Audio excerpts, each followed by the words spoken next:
Everyone, welcome to PJ vlogs. இன்னைக்கு நம்ம ஞாயிறு சமையல்ல ரொம்பவே ஈஸி அண்ட் ஹெல்த்தியான ஒரு பிரேக்ஃபாஸ்ட் ரெசிபி தான் பார்க்க போறோம். ஸோ என்ன ரெசிபின்னு வாங்க பார்க்கலாம். ஸோ நம்ம இன்னைக்கு என்ன ரெசிபி பண்ண போறோம்னா சிறுபயிர் தோசை தான் பண்ண போறோம். வாங்க.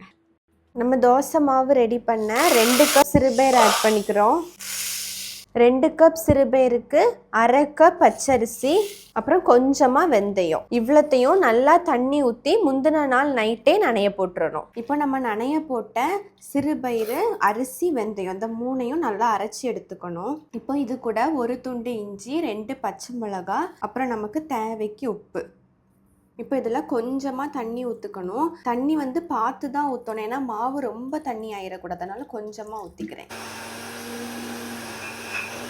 இந்த மாதிரி மாவை நல்லா அரைச்சி எடுத்துக்கோங்க. ரொம்ப தண்ணியாக இருக்கக்கூடாது, கொஞ்சம் கட்டியாக தான் இருக்கணும். அதே மாதிரி இந்த மாவு ரொம்ப சாஃப்டாக இருக்காது, லைட்டாக சொர சொரப்பாக இருக்கும். சட்டி நல்லா சூடாகிட்டு இப்போ நம்ம தோசை ஊற்றிடலாம்.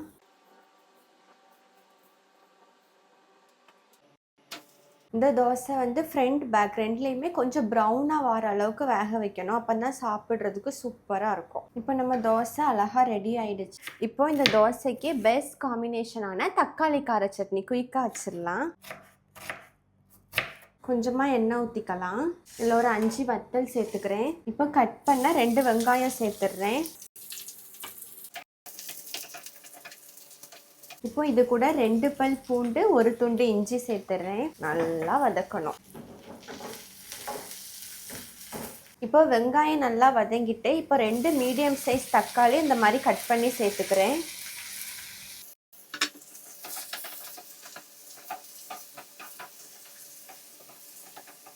இப்போ 1 பிஞ்ச் மஞ்சள் பொடி, தேவைக்கு உப்பு, அப்புறம் ஆல்ரெடி நம்ம வத்தல் சேர்த்துருக்கோம். ஸோ காரம் எவ்வளோ வேணுமோ அவ்வளோ வத்தல் பொடி.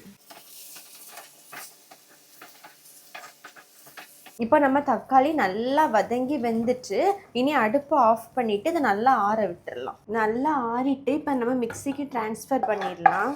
இப்போ இதுலேயும் கொஞ்சமாக தண்ணி ஊற்றிக்கிறேன். இனி இதை நம்ம நல்லா அரைச்சி எடுத்துக்கலாம். இதை ஆக்சுவலாக இன்னும் நம்ம தாளித்து எடுத்தால் இன்னும் டேஸ்ட்டாக இருக்கும். பட் இன்னும் ஆயில் தான் ஆட் ஆகும் அப்படிங்கிறதுனால நாங்கள் இதை இப்படியே சாப்பிட்ருவோம். இப்போ நம்ம டேஸ்ட் பண்ணி பார்த்துடலாம். சூப்பராக இருக்குது. இது நம்ம நார்மல் தோசை மாதிரி இருக்காது. இந்த தோசையிலே நல்ல ஒரு டேஸ்ட் வரும். அந்த பயிரோட டேஸ்ட், அப்புறம் அந்த மிளகாய், இஞ்சி, அந்த டேஸ்ட்லாம் சூப்பராக வரும். அதே சமயம் இது நல்ல ஹெல்த்தியான ஒரு ரெசிபி. ஸோ இதை கண்டிப்பாக எல்லாருமே ட்ரை பண்ணி பாருங்கள். ட்ரை பண்ணி பார்த்துட்டு எப்படி இருந்து அப்படின்னு கண்டிப்பாக கமெண்ட்ஸில் சொல்லுங்கள். ஆல்ரெடி நீங்கள் இதை உங்கள் வீட்டில் செஞ்சு சாப்பிடுவீங்க அப்படின்னா அதையும் கமெண்ட்ஸில் சொல்லுங்கள். இதே மாதிரி இன்னொரு வீடியோவில் மீட் பண்ணலாம். அது வரைக்கும் பை பாய்.